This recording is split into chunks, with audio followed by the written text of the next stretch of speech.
Hello there. Today I'm going to tie a soft hackle pheasant tail without using the actual pheasant tail fibers for the body, but I'm going to use some ice dubbing for that. Some pheasant tail colored ice dubbing right there. That's going to be the body. Going to use some wire ribbing and a soft hackle. So here we go. So starting off with, I'm doing a size 14 here just so it can be seen. Have a tungsten bead on there. I like a little bit of weight for those soft hackles, get them down a little bit. Then I'm going to use some black thread. Get that started about 2/3 of the way up. Because what I'm going to do is I'm going to bring that bead back a little bit. That way I can, right in there, I can mount my soft hackles. So that's going to butt up against the body, and you want to kind of start your thread right about where you want your body to end. So we're going to go ahead and wrap back to where the bend of the hook starts. Just wrap a thread base down there. Then I'm going to take some wire. Got some brassy sized wire here. Just tie it in on the near side of the hook, or just on the side of the hook, either way. Can be the far side, it doesn't really matter.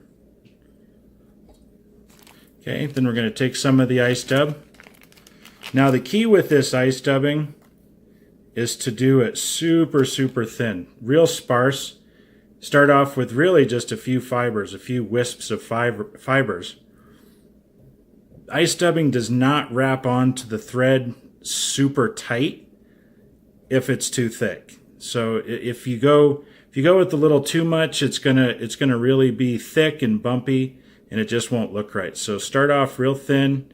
You can always add more if you need to. You can always take some off too if you go a little too thick. So as you're wrapping, kind of twist it, and that'll help tighten it down there a little more. We want to build a little bit of a taper into that. Yeah, so you still have to fight with that ice dubbing a little bit.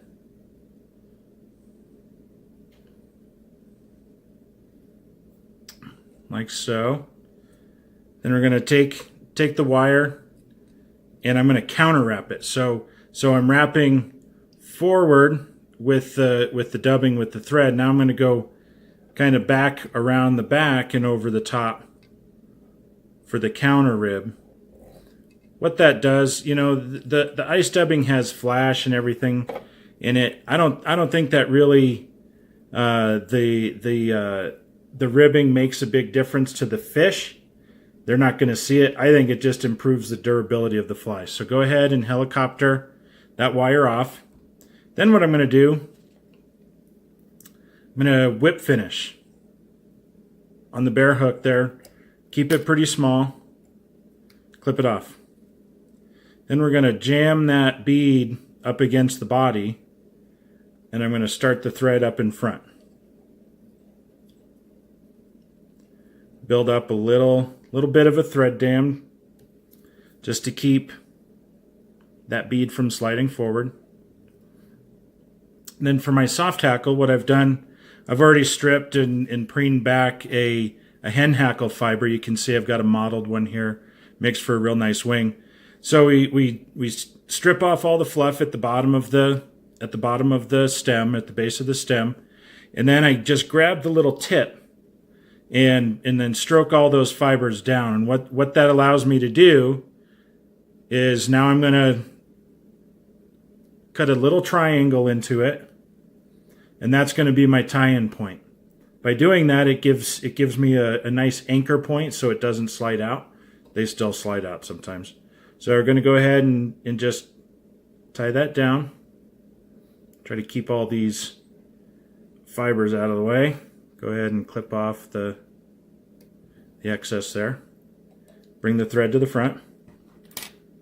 And I'm going to take my hackle pliers. I like using the rotating hackle pliers. A little easier to manipulate because this hackle does get a little unruly at times. So then what I'm going to do, so just clip that onto the stem. Then what I'm going to do is take these fibers, and I kind of pinch my fingers in front of them and then stroke them back. try to get them all back on one side of that stem.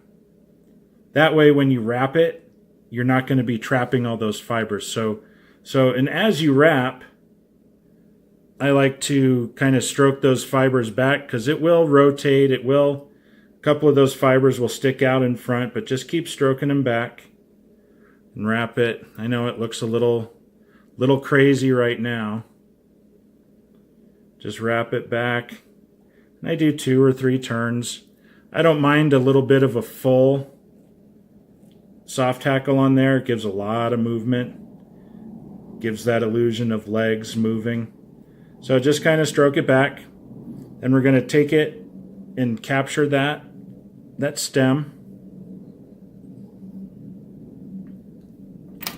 Go ahead and clip off the little excess there. Got a little fiber there. And now go ahead and stroke everything back. And then just take a couple nice turns of thread right over those hackle fibers. Just kind of sweep it back. And that bead, what that bead does is helps to keep that hackle from collapsing down over the body. It keeps everything so when it's pulling through the water, the fibers will go down, but then they'll pop right back up. So it gives that illusion of movement. Well, it actually is movement. So the fish see that, they trigger on that. So just did a whip finish. If you have some extra fibers hanging out, you can just yank them right off of there.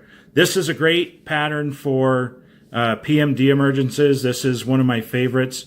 Smaller sizes, 18s, you can do blue-winged olives, and you can go bigger even and do something like a drake nymph, or even, this is good for a caddis emerger as well.